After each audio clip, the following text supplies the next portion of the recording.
പ്രിയമുള്ളവരെ എല്ലാവർക്കും നമസ്കാരം. ആത്മീയശാസ്ത്രത്തിലേക്ക് സ്വാഗതം. ഇന്ന് നമ്മൾ പഠിക്കുന്ന വിഷയമേ ദുഃഖങ്ങൾ മറികടക്കാൻ ആത്മീയതയിലെ 4 മാർഗങ്ങൾ. അതെ, സ്പിരിച്വൽ സയൻസിൽ പലവിധത്തിലുള്ള പ്രയാസങ്ങളും ദുഃഖങ്ങളും പല ഒട്ടലുകളിൽ നിന്നും മറികടക്കാൻ നിരവധി ഉപായങ്ങൾ നിഷ്കർഷിച്ചിട്ടുണ്ട്. അതിൽ പ്രധാനമായ 4 കാരണങ്ങൾ. 4 എന്ന് പറയുന്നത് ഒറ്റ മാർഗം മാത്രം സ്വീകരിച്ചു കഴിഞ്ഞാൽ ഓരോ വ്യക്തികളുടെയും മനസ്ഥിതിയും സഹജമായ സ്വഭാവവും വ്യത്യസ്തമല്ലേ. അപ്പം പലപ്പോഴും നമുക്കത് കണക്ട് ചെയ്യാൻ പറ്റില്ല. ഒരു മെത്തേഡ് മാത്രം കൊണ്ട് പറ്റില്ലല്ലോ പലർക്കും, അല്ലേ? നിങ്ങൾക്ക് സഹജമായ സ്വഭാവം ഒന്നാണ്, വേറൊരു മെത്തേഡ് അത് ചിലപ്പോൾ സ്യൂട്ടാകണമെന്നില്ല. അതുകൊണ്ട് ഓപ്ഷനുണ്ട്, ഒരു 3-4 അങ്ങോട്ട് തരാം. ഇതിലേതെങ്കിലുമൊക്കെ ആ പാതയിലൂടെ നിങ്ങളുടെ ദുഃഖത്തെ മറികടക്കാൻ ഉപയോഗിച്ചാൽ തീർച്ചയായിട്ടും അവിടെ പരിഹാരം ഉണ്ടാകും. ഇത്തരത്തിലുള്ള ചില മാർഗങ്ങളാണ് സ്പിരിച്വാലിറ്റിയിൽ നമ്മുടെ വേദങ്ങളും ഉപനിഷത്തുകളിലും ഒക്കെ നിഷ്കർഷിക്കുന്നത്. അതിൻ്റെ ശാസ്ത്രീയതയിലോട്ട് പോകും പെട്ടെന്ന് മനസ്സിലാകാത്ത രീതിയിലാണ് ശാസ്ത്രീയമായി അത് വിശദീകരിക്കുമ്പോൾ നമുക്ക് എത്തപ്പെടുന്നത്. ഇതാണ് ഒന്ന്.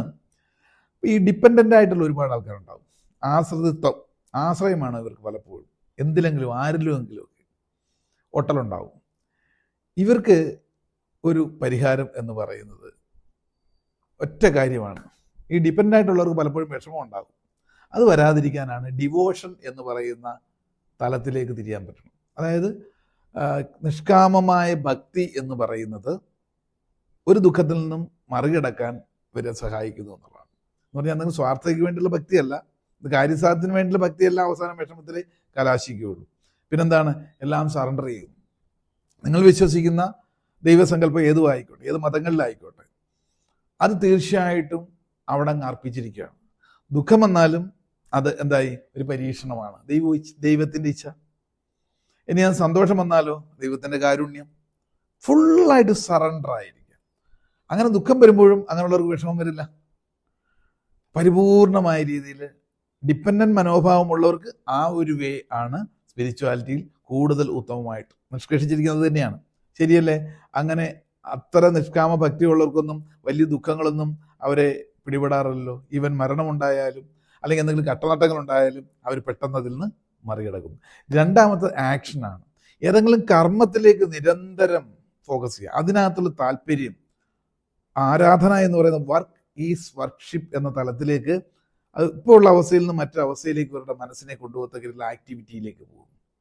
തൊഴിലാണ്, കർമ്മമാണ്. തൻ്റെ കർമ്മത്തെ പൂർണ്ണമായും ദൈവമായിട്ട് വിശ്വസിക്കുന്നു. ആ ഒരു വിശ്വാസമാണ് എന്നെ രക്ഷിക്കുന്നത്. പ്രാർത്ഥനയിലല്ല, പ്രവൃത്തിയിലാണ് ദൈവം ഇരിക്കുന്നത് എന്നുള്ള കൺസെപ്റ്റിൽ പ്രവൃത്തിക്ക് കൂടുതൽ മൂല്യം കൽപ്പിക്കുന്നു. അത്തരത്തിലുള്ള ചെയ്തികളിലേക്ക് കൂടുതൽ സമയം ചെലവഴിക്കുമെങ്കിലോ നിങ്ങളുടെ ദുഃഖത്തെ മറികടക്കാൻ സാധിക്കുന്നതാണ്. അതാണ് രണ്ടാമത്തത്. മൂന്നാമത്തത് സെൻസ് കൺട്രോളാണ്. എന്ന് പറഞ്ഞാൽ അടുക്കും ചിട്ടയും നീറ്റ്നെസ് എന്ന് പറയും. നമ്മുടെ സെൻസ് കൃത്യമായ രീതിയിൽ തന്നെ, അതിനകത്താണ് പലർക്കും ഒരു സന്തോഷം. അവനവൻ്റെ പേഴ്സണായിട്ടുള്ള ഹൈജീൻ, അതിനെ നമ്മുടെ ശരീരത്തെ ഒരു ദേവാലയം പോലെ കാണുന്നു. നിങ്ങൾ കൃത്യസമയത്ത് ഭക്ഷണം കഴിക്കുന്നു. ഭക്ഷണം കഴിക്കുമ്പോഴും ഇത് ദേവനുള്ള ഭക്ഷണമാണ് എന്ന് അറിഞ്ഞുകൊണ്ട് കഴിക്കുന്നു. ചെയ്യുന്ന ജോലികളുടെ അടുക്കും ചിട്ട, നീറ്റ്നെസ് എപ്പോഴും. ചിട്ട എന്ന് പറയുന്നതിനകത്ത് കൂടുതൽ സന്തോഷം കണ്ടെത്തുന്നു. പരിസരവും വീടും പരിസരവും ഒക്കെ വൃത്തിയാക്കി വെക്കുമ്പോഴാണ് സംതൃപ്തി കിട്ടുക. ഇതെല്ലാം ഒരു ദൈവികമായിട്ടുള്ള അർച്ചന പോലെ തന്നെ ചെയ്തുകൊണ്ട് ജീവിക്കുമ്പോഴോ സാധാരണ ദുഃഖത്തിൽ നിന്നൊക്കെ ഇവർ മറികടക്കുന്നു. ഇവർക്ക് ഏറ്റവും പ്രയോറിറ്റി എന്താ? ആ അടുക്കും ചിട്ടയും കൃത്യമായ രീതി അതാത് സ്ഥലത്ത് അവനവൻ അധിവസിക്കുന്ന സ്ഥലത്ത് ചെയ്യുക, അവനവൻ്റെ ഡ്യൂട്ടിയിൽ ചെയ്യുക എന്നുള്ളതാണ്. അപ്പോൾ ആ ദുഃഖത്തെ അവർക്ക് മറികടക്കാൻ സാധിക്കുന്നു എന്നുള്ളതാണ്. ഇത് മൂന്നാമത്താണെങ്കിൽ, നാലാമത്തത് തത്വശാസ്ത്രം, ആത്മീയ ശാസ്ത്രത്തെ സംബന്ധിച്ചുള്ള അഭിരുചി. ഏത് വിഷയമുണ്ടെങ്കിലും അവരുടെ ലോജിക് മൈൻഡ് അവിടെ ഇടപെടും. ഈ സമയവും കടന്നു പോകും. ഒരു ദുഃഖം വന്ന ഉടനെ ഒരു ഫിലോസഫി അവരിൽ നിന്ന് വരും. അപ്പോൾ ഫിലോസഫിക്കലായിട്ടുള്ള കാര്യങ്ങളിൽ, തത്വശാസ്ത്രപരമായ കാര്യങ്ങളിൽ വിഷയങ്ങൾ കൂടുതൽ ശ്രദ്ധാലുക്കരായിരിക്കും. കൂടുതൽ അത്തരത്തിലുള്ള അറിവുകൾ ശേഖരിച്ചുകൊണ്ടേ ഇരിക്കുമ്പോൾ ഇവരുടെ ദുഃഖങ്ങൾ പലതും അവർക്ക് തന്നെ കുറയ്ക്കാൻ സാധിക്കും. ആ ദുഃഖാവസ്ഥയിൽ നിന്നും മറ്റൊരു സബ്ജക്റ്റിലേക്ക് തിരിയുന്നു. ഇപ്പം നമ്മുടെ തന്നെ ചാനലിലൂടെ അല്ലെ എൻ്റെ ഫോളോവേഴ്സായിട്ടുള്ള ഒരുപാട് ആൾക്കാർ പറയാറുണ്ട്, എന്നെ ഇതുവരെ നേരിട്ട് കണ്ടിട്ടില്ലാത്തവർ പോലും പറയാറുണ്ട്, സാറേ നമ്മുടെ ആശയങ്ങളിലൂടെയൊക്കെ കാലങ്ങളായിട്ട് കടന്നു പോകുന്നതുകൊണ്ട് ഇപ്പം മനസ്സിന് പ്രത്യേക ഒരു സുഖവും സംതൃപ്തിയുണ്ട്. ഏതവസ്ഥ വന്നാലും അകത്തു നിന്നൊരു ഇന്നർ കോഗ്നിഷൻ വരും, ഒരു നിർദ്ദേശം വരും. ഇത് ഇത്രയേ ഉള്ളൂ, അല്ലെ അല്പം കഴിയുമ്പോൾ മാറും, this time will be pass. ഇതെന്താ? ഈ പറയുന്ന സൈക്കോളജിക്കലായിട്ടുള്ള സ്പിരിച്വലായിട്ടുള്ള ആശയങ്ങളിൽ നിങ്ങൾ തൽപരരായിട്ട് അതോടൊപ്പം കൂടിയുണ്ടല്ലേ.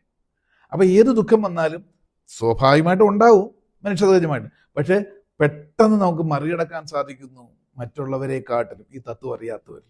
ഇങ്ങനെ ഈ 4 രീതിയിൽ സ്പിരിച്വൽ സയൻസിലൂടെ നമുക്ക് ദുഃഖത്തെ മറികടക്കാൻ സാധിക്കുന്നു. ക്ലിയർ ആവുന്നുണ്ടല്ലോ?